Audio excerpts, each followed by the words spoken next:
Amigo imaginario, de Steven Chbosky.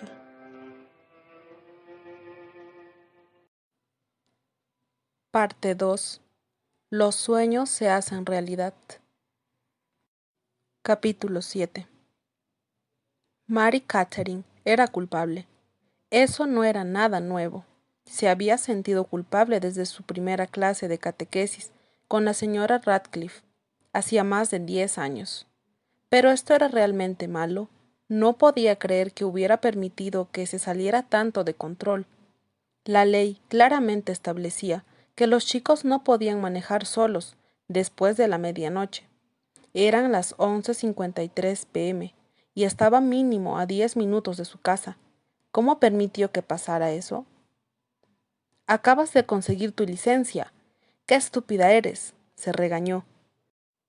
¿Cuánto tiempo le tomó sacar su licencia? ¿Recuerdas?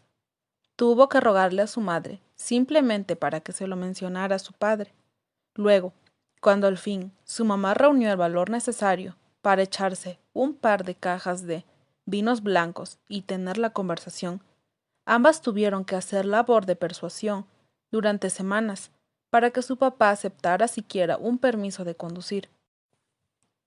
Mientras que los demás chicos solo tomaban una clase de manejo, Mary Catherine tuvo que tomar 2.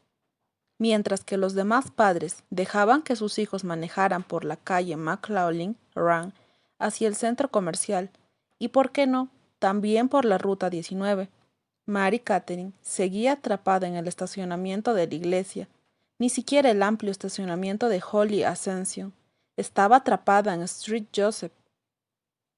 Para cuando la zorrita de Debbie, ya Melody Dunham, y el conocido borracho Michel Gorman ya manejaban hasta el centro de Pittsburgh, Mary Catherine seguía entrando y saliendo del estacionamiento de su propia casa.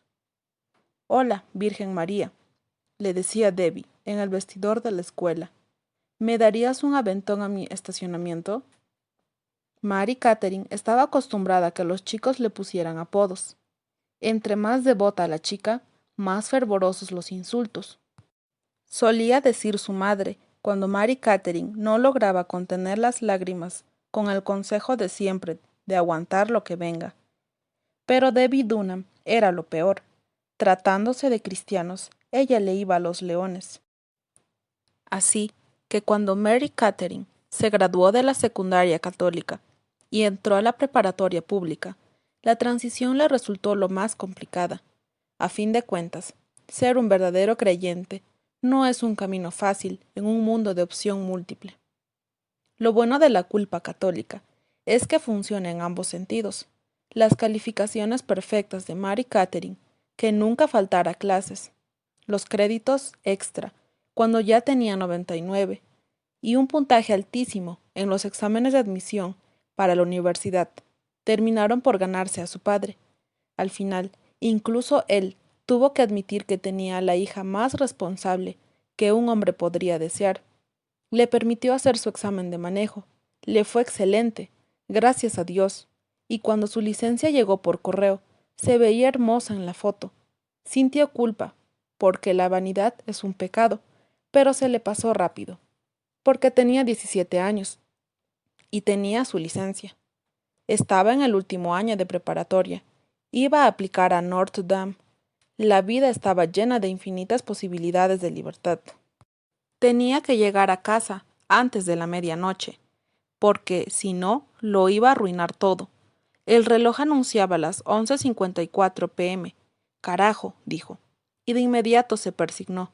«Caray», se corrigió, esperando que con eso bastara. Mary Catherine repasó las acciones que provocaron su error. Fue con Duke al cine, a la función de las 9:30. El gerente dijo que la película duraba 2 horas, es decir, terminaría a las 11:30. A las 11:27 sí se salía antes de los créditos, lo que la hacía sentir culpable, porque esas personas trabajaron mucho en ello. Pero, como sea, tenía tiempo suficiente, ¿no? Pero antes de la película pasaron muchos comerciales y más tráileres de Batcat 3D, como si necesitáramos otra. Para cuando comenzó la película, ya había olvidado que habían ido a ver. Ella quería la nueva comedia romántica de Disney. Ah, pero no. Doug necesitaba su película de desastres. Estúpido Doug. ¿Por qué a los chicos inteligentes les gustan las películas más tontas? Él había sacado puros dieces desde el kinder. Sería el mejor promedio de la generación y podría entrar a cualquier universidad que quisiera, incluso a las laicas. Pero simplemente tenía que ver cómo casi destruían al mundo una vez más. Y no, Duke, dijo ella, para sí misma en el auto, practicando para una pelea que en realidad nunca iba a ocurrir. No me gusta cuando le pones chocolates de menta a las palomitas. No saben mejor. El reloj marcaba las 11:55 p.m. Con un puto carajo. Mary Catherine consideró sus opciones. Podría exceder el límite de velocidad, pero si la multaban, terminaría castigada por más tiempo. Podría pasarse 1 o 2 saltos, pero eso sería aún peor. El único plan que tenía sentido era irse por la ruta 19, pero su padre le tenía prohibido manejar en autopistas. Honrarás a tu padre y a tu madre, aplicaba casi todos los días, pero aquello era una emergencia. Era o recorrer la ruta 19 durante 2 minutos o llegar tarde. Tomó la autopista. El tráfico avanzaba muy rápido. Su corazón tamborileaba con los autos que pasaban a toda velocidad en el carril izquierdo, mientras ella se mantenía en el de la derecha, a los 70 kilómetros por hora permitidos. No podía arriesgarse a que la multaran, ni un poco, especialmente en la ruta 19. Su padre le quitaría la licencia si eso pasara, y nunca volvería a conducir el Volvo de su madre. Dios, suplicó, si me ayudas a llegar a casa antes de la medianoche, prometo que pondré más dinero en el canasto de la colecta de este domingo. Tras decir eso, algo la sobrecogió, una culpa vieja, un miedo antiguo. La primera vez que pensó en eso fue después de que ella y Duke se estacionaron cerca de la primaria de Mill Grove la Navidad pasada.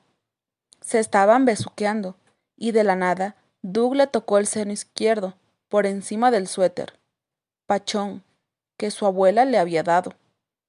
Apenas duró un segundo, y él le aseguró que había sido un accidente, pero ella sabía la verdad, se enojó mucho con él. Pero sinceramente, se enojó más con ella misma, porque le gustó. No se lo dijo a Doug, pero cuando llegó a casa esa noche, no pudo evitar repetir la escena en su mente, una y otra vez, pensando en las manos de él, bajo su blusa, y sobre su brasier, y bajo su brasier, y desnuda. Sintió tanta culpa, que en serio pensó que podría embarazarse, por la mano de Doug sobre su suéter pachón. Sabía que era una locura, sabía que solo te puedes embarazar teniendo relaciones sexuales. Le dieron clases de sexualidad. Sus padres no eran de esos católicos tan locos, y aún así no podía soltar el miedo. Así que le prometió a Dios que, si le evitaba la humillación de estar embarazada, confesaría sus pecados y pondría todo el dinero que había ganado como niñera en el canasto de la colecta. Al día siguiente le llegó la regla, y se sintió tan aliviada que se echó a llorar. Esa semana confesó sus pecados al padre Tom y le dio todo el dinero de su trabajo a Dios. Pero la experiencia la dejó abatida. Después de todo, pensar en un pecado es igual a cometerlo. Eso les había enseñado la señora Radcliffe en la catequesis. Entonces, ¿qué habría pasado si se hubiera muerto antes de confesarse y quedar limpia? Sabía cuál era la respuesta, y la aterraba. Por eso tuvo que crear un sistema de alertas previas, algo que le avisara que lo que había hecho era tan pecaminoso que Dios la mandaría al infierno por ello. Durante semanas no se le ocurrió nada, y luego, cuando comenzó a manejar sola, pasó junto a un ciervo por la carretera, y entonces vino a ella. Atropellar a un ciervo.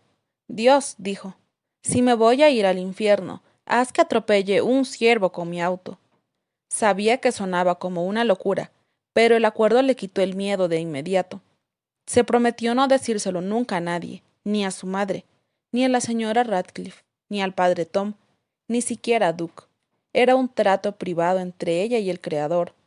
Dios, si atropello un ciervo, sabré que he cometido un pecado tan terrible en contra de ti, que te has dado por vencido conmigo.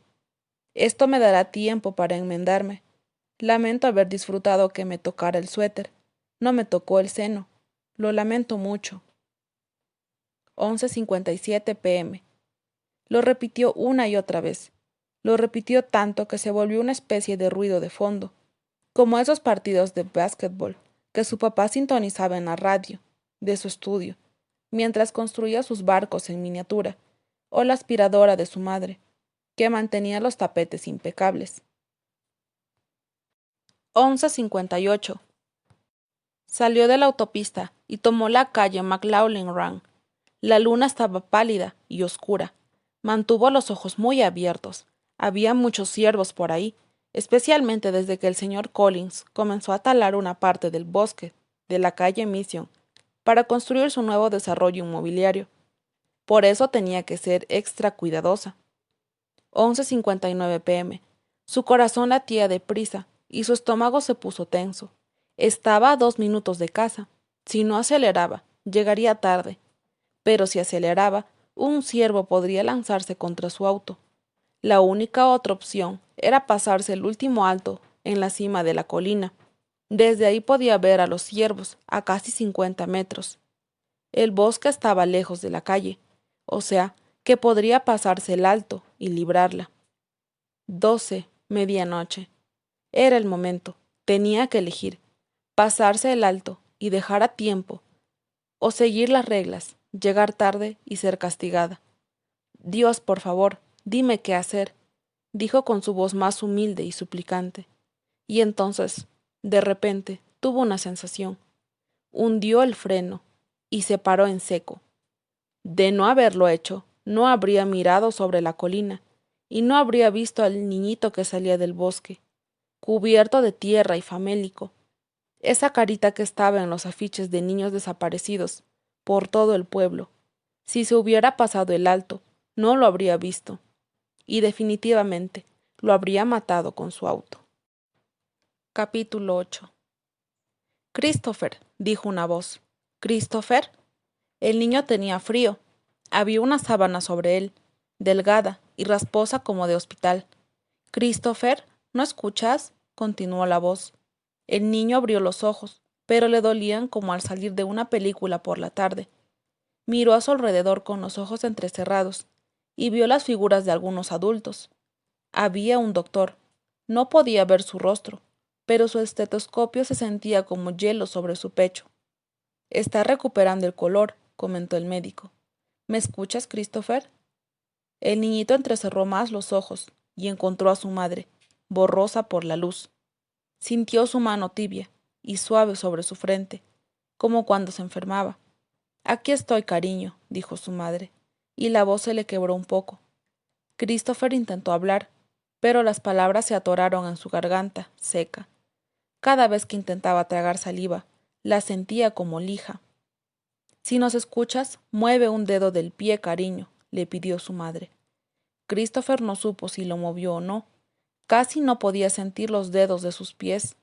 Todavía tenía mucho frío, pero supuso que funcionó. Excelente, exclamó el doctor. ¿Puedes mover las manos? Lo hizo. Las sintió algo entumidas, como un hormigueo por todo el cuerpo. Christopher, dijo la voz de otro hombre, ¿puedes hablar? Levantó un poco la mirada y vio al alguacil. Se acordaba de él por el día en el parque, cuando su madre consiguió el trabajo en Shady Fins. El alguacil era un hombre fuerte, alto como el palo de espirol de la escuela. ¿Puedes hablar? Repitió el alguacil. Su garganta estaba tan seca. Se acordó de cuando tuvo amigdalitis y la medicina sabía hacer esa rara. Tragó saliva e intentó emitir una palabra, pero la garganta le dolía demasiado. Christopher negó con la cabeza. No. No pasa nada, hijo, lo tranquilizó el alguacil, pero tengo que hacerte algunas preguntas. Solo asiente o niega con la cabeza, ¿de acuerdo? Christopher asintió. Muy bien. Te encontraron en la orilla norte del bosque en la calle Mission. ¿Alguien te llevó hasta ahí? Todos los adultos estaban en ascuas, esperando su respuesta. Christopher intentó recordar, pero en su memoria no había más que vacío. No recordaba nada. Sin embargo, dudaba de alguien que lo hubiera llevado al bosque. Recordaría algo, sí. Tras un momento negó con la cabeza. No. Y pudo sentir cómo, en la habitación, volvían a respirar. Entonces, ¿te perdiste?, preguntó el alguacil.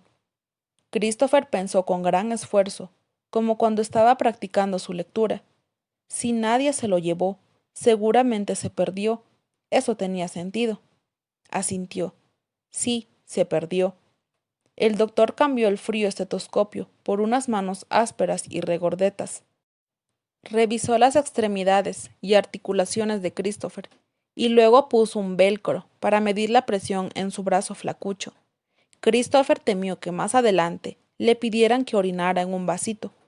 Siempre le daba mucha vergüenza cuando tenía que hacer eso. En el bosque, ¿alguien te lastimó?, continuó el alguacil. Christopher negó con la cabeza. No. El doctor presionó un botón y la máquina, para medir la presión, soltó un chirrido y estranguló su brazo. Al terminar, el doctor le quitó el velcro con un sonido de rrr y garabateó unas notas. Christopher podía escuchar la pluma. Shh, shh, shh. ¿Escuchaste los autos? ¿Así encontraste el camino para salir del bosque? Christopher le echó un vistazo al cuadernillo del doctor. Comenzó a sentirse intranquilo, como una presión en la cabeza, un dolorcito de cabeza que solía desaparecer cuando su mamá le daba la aspirina, que sabía a gis de naranja. Pero, de algún modo, aquello era distinto, como si tuviera un dolor de cabeza suficiente para los dos. En el bosque, ¿escuchaste los autos? ¿Así encontraste el camino para salir del bosque? Christopher volvió a la realidad. Negó con la cabeza. No. Entonces, ¿encontraste la salida tú solo? Negó con la cabeza. No. La habitación se quedó en silencio. ¿Tú no encontraste la salida? ¿Alguien te ayudó a salir del bosque? Asintió. Sí. ¿Quién te ayudó, Christopher?, preguntó el alguacil. Le dio papel y lápiz para que escribiera el nombre. Christopher tragó saliva con fuerza. Luego dejó escapar un susurro casi inaudible. El hombre amable.